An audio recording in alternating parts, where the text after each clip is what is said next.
Hey everybody, welcome on into the Delmarva Sports Insider, the only live and local show dedicated to giving you all local sports all the time. I am Sports Director Brandon Bosser. What is up? It's yours truly, Devin J. Martin. Welcome into the show. We got a lot to get in tonight, as we do every Friday night. Yeah, that's right. Specifically baseball. I feel like we've learned a lot about our local squads this past week, Devin. Beautiful weather doesn't necessarily mean beautiful games, though, Brandon. But that hasn't been the case this week. So some of the games have been great, and some of them have been big blowouts. So let's get right into it. Yeah, that's the dangers with high school baseball sometimes. First, we're going to start on the diamond between two schools that you're going to be seeing a lot in this show, and that's Delmar versus Parkside. Ashlyn Tapman in the circle. Can I help you? Nope, just looking. We had a pitcher's duel early on in this one.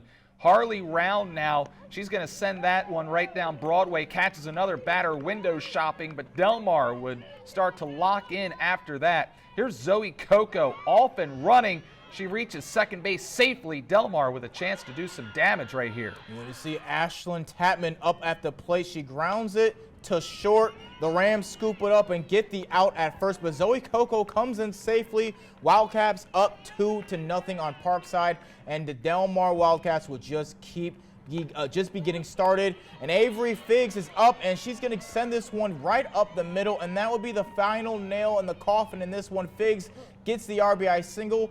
Now Parkside would attempt the comeback, but it would fall short as they fall 6-5. All right, over to the baseball field now. Delmar and Parkside. Casey Parsons gets under this one, sending it out to right center field, and that's going to bring home John Smith. Another run for the Rams. This run would give them an 8-2 advantage. How about Ryder Keetle now? He was on the mound for the Wildcats today.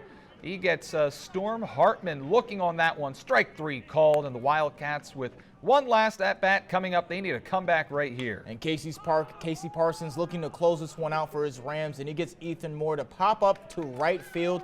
And Levy Carey gets the routine pop fly. Parkside just one out away from sealing the deal.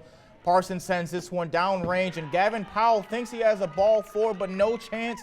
Strike three is called. Parkside takes this one. They pick up the win against the Wildcats in a final of 8-2. Yeah, let's keep that video running. I saw Parkside earlier this week as well against Bennett, and they looked pretty good. A cohesive unit on the field. One thing about Parkside compared to other schools around here at the high school level, I feel like, is they are able to play as a cohesive unit, whereas other teams have great individual players. I feel like Parkside is they play really well as a well-oiled machine. All right, let's move on to another team in the Henlopen that has been opening eyes, and that is Indian River. And they were 4-2 coming into Wednesday each, and those two losses were each by a run each. They had a good test hosting Sussex Tech. Frank Bunting on the mound for IR, and he gets the strikeout. IR gets out of a jam, and the Ravens leave a man on third. And then Roman Keith up at the plate. He's going to drive this one deep into center field. It hits the wall, and that's going to bring home a run. Indian River gets on the board first, but Roman is just getting started on his monster game. Yeah, that's right. He's right back up there and tattoos that pitch way, way back, and that ball's out of here. Clears the fence. Roman Keith with a two-run blast, and that makes it a 4-0 ball game. I think that's the first home run I've seen so far. Yeah, we haven't seen many, but Keith going 3 for 3. He had 5 RBIs on the day. IR did everything possible in this game, and Sussex Tech had absolutely no answers. Indian River improves to 5-2 on the season. They have scored 48 runs in their last 3 games combined, with only giving up 1 run. So they take this one over Tech, a final score of 12-0. I just want to mention, we mentioned how great they've been the last 3 games. 2 of them were against my alma mater, Dickinson, combined 36-1 in those 2 games. So take it with a grain of salt. Yeah. But you know what? We spoke with head coach Stephen Longo after this game about his team's success so far. This team has a lot of talent, a lot of unharnessed talent. So just trying to get them to believe in themselves and get up there and play and compete 110%, regardless of the outcome on the field. Just giving it 110% when they step on the field. Next game, just carrying this energy. Like I just told them, I want this energy every time we step on the field. That's the IR baseball team I've been waiting for. All right, let's go back to Delmar now. We needed to get a couple looks at this team this week because I think that they're for real. I agree, Brandon. There are only 2 of their 3 losses came against really good programs. Obviously, we just showed you a game that they played earlier this week, earlier today, actually, against Parkside. But they've gone against also 2 of the other top 7 teams in Delaware, and they lost. That's right. And they lost those games. But the other games that they won, they were all really good blowouts. So we'll talk a little bit about that later. But they also had a great game this week against Milford. This game came from Thursday. Danny Holston starting on the mound, and the Wildcats and Milford get a piece of it. But Gavin Powell scoops it up, and Delmar gets the easy ground out at first. But the Bucks aren't going anywhere. Delmar tries to pick off Sean Saxon first, but they forgot about the man on third, and Milford strikes and runs across the plate, and Saxon ends up safe at second. So it was a lose-lose for the Wildcats on that one. But Milford trying to do more damage to the Wildcats. Joshua Millard sends this one deep into left field, and Saxon tags, and he goes for home and gets there for ease and putting the Bucks up 3-0 on the Wildcats. But Delmar would not stay down in this one. Yeah, Mason Morris with the pitch gets by the catcher. Here comes Bryce Hendricks. He's a really good ball player. He slides home safely. Delmar finally on the scoreboard. Here's another costly mistake right here. Runner stealing on the play. That ball is down the line in left, and here comes the run. So we are going to see a tied game right here. We go to the bottom of the 7th inning, and that is a walk-off single right there for Kyler Shepard, who pokes it out to right field over the head of the outfielder. Shepard with the walk-off single, and Delmar fights back to take this win. Final score 4-3. What a fantastic game. We talked to Shepard about winning this game and about his walk-off hit. First pitch, it was a strike. It was kind of high. I didn't like it. Second pitch, I chased it, and my mindset was don't try to do too much and just get the ball down so the run can come in, and it happened. It was good, man. Just like Sally's, I knew we could do it. We got confidence to do it, so it wasn't a problem. I had all my confidence in my team. So. No, Brandon, this is around the time that some teams have played almost 10 games, right, which is big. That's a large sample size. That's large enough to kind of know who's hot and who's not. Yeah, we've got about half a season worth so far. I think we can put Decatur safely in that hot category because they have been absolutely in fuego so far this season. The Tribe hosting Decatur. Seahawks haven't lost a game all season. That didn't change yesterday. Decatur with a 23-0 shelling of Y-High. That runs the Seahawks record to 9-0 this season. This comes after Decatur downed Pocomo 21-1 on Wednesday. A highly competitive game for the Seahawks earlier in the week. They needed extras to beat Snow Hill 5-4. The most exciting play in baseball won the game for the Seahawks that day. The walk-off walk. Oh, wow. Walk-off walk. But Decatur is 9-0 on the season. They are clearly one of the best teams in the Bayside South this year. They sure are. Now let's go back to the Rams. They played host to the Clippers on Wednesday, and this was a great pitchers duel. 1-0 Bennett in the 4th. Batter is safe at first, but the runner comes from second and slides in. What a hustle play right there. You don't see that often. You runner sure scoring don't. from second on a You sure don't. That takes a lot of speed, and that was huge because Bennett pitcher Jai Sample was on point. Wicked off-speed pitch for the punch-out. And how about a cutting fastball, swing and a miss, and a P at the knees, caught him looking. And how about some Chet upstairs? All's working. 8 strikeouts for Sample, but he was matched frame for frame by Parkside pitcher John Smith. Yeah, that's right. The Rams break through in the 6th. And how about some small ball? Connor Bailey lays it down the first base line.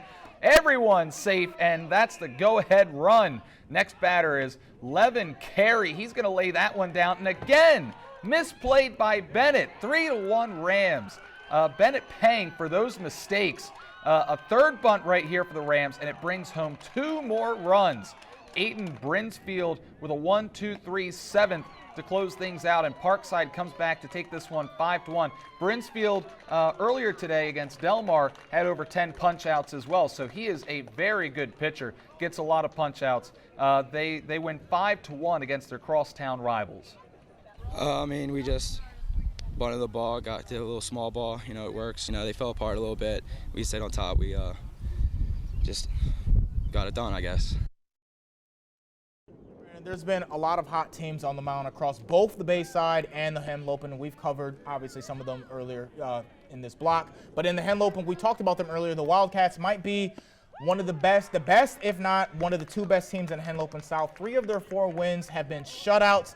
and they've shown that they can win close games too. 2 of their 3 losses came to some of the, as I said earlier, some of the best 7 teams in the state. And in the Bayside, I mean, 9-0 speaks for itself. I mean, Decatur, I mean, there's really not that much to say. 9-0, and it seems like they're just getting hotter because they already came off to a hot start, but they've just been heating up because in their last 2 games, if you do the math, with their 23-0 win and the other win that you mentioned earlier was 21-1. That's 44-1 in the combined score over the last 2 games. 44-1. I mean, and then their softball team is 8-1 as well. So they've been blowing teams out on the mound and in the circle. So a Bayside championship for both boys and girls might be in play. Yeah, it's definitely in play. Parkside is really starting to get things together though this past week. John Smith shown the ability to keep hitters off of their on their toes, in the batter's box. But Aiden Brinsfield is the big strikeout guy for this team. Struck out over 10 against Delmar earlier today. Parkside is a team that will not beat themselves. That's a thing we've seen in these highlights already in this show. A lot of Milford was beating themselves in their game against Delmar. Delmar made some miscues against Milford. Bennett, we saw, made a ton of miscues in that 6th inning against Parkside. We don't really see that with the Rams, though, and that's a big thing when it comes to this level. Not to mention the Tribe, who were just completely destroyed. We won't mention that. Somewhere out there, Trayvon Miles is upset with you. Parkside and Decatur, they're the 2 top teams in the South right now when it comes to the Bayside. But you know what? I want to give a little love to the Henlopen right now. I got to say, my top 5 for the Henlopen: Central, Cape, Delmar, IR, and CR. Missing from that top 5, Sussex Tech. They have not looked good their last 3 games. Yeah, and again, we've already focused on Delmar. Again, they had a tough loss today, but again, they've had some 3 blowout wins in terms of 3 smoke shows, and it's just really impressive in terms of how their season is going. So the thing about Delmar, though, playing devil's advocate here, they are a very talented team, but I think that when it comes to low-scoring games, they can win those games. If they're in a slugfest, I don't see Delmar outslugging another team, like we saw with Parkside earlier today. So moving from the mound to the net, our cameras also got to look at the Parkside Lacrosse team. We're getting a lot of Ram coverage today. They are a talented squad. Very talented. This is a team that can go deep into the 2A playoffs, and earlier in the week, they welcomed Delmar to the Rams' den.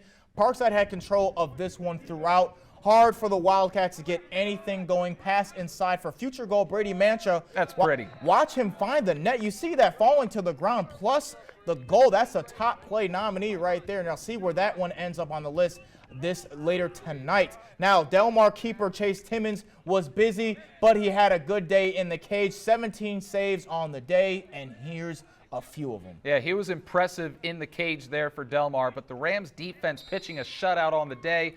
There's Brandon Vasquez firing that one home. Parkside wins that one convincingly. Final score of 12-0. Now moving to the soccer field, the Delmar Wildcats hosting the Royals from Delmarva Christian. Macy Bradford with a shot.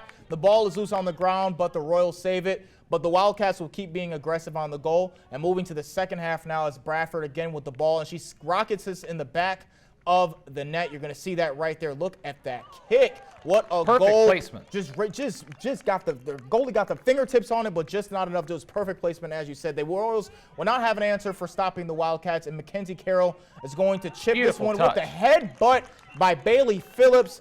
Delmar increases their lead, and that goal right there will be the nail in the coffin as Delmar shuts out Delmarva Christian in a final score of 3-0.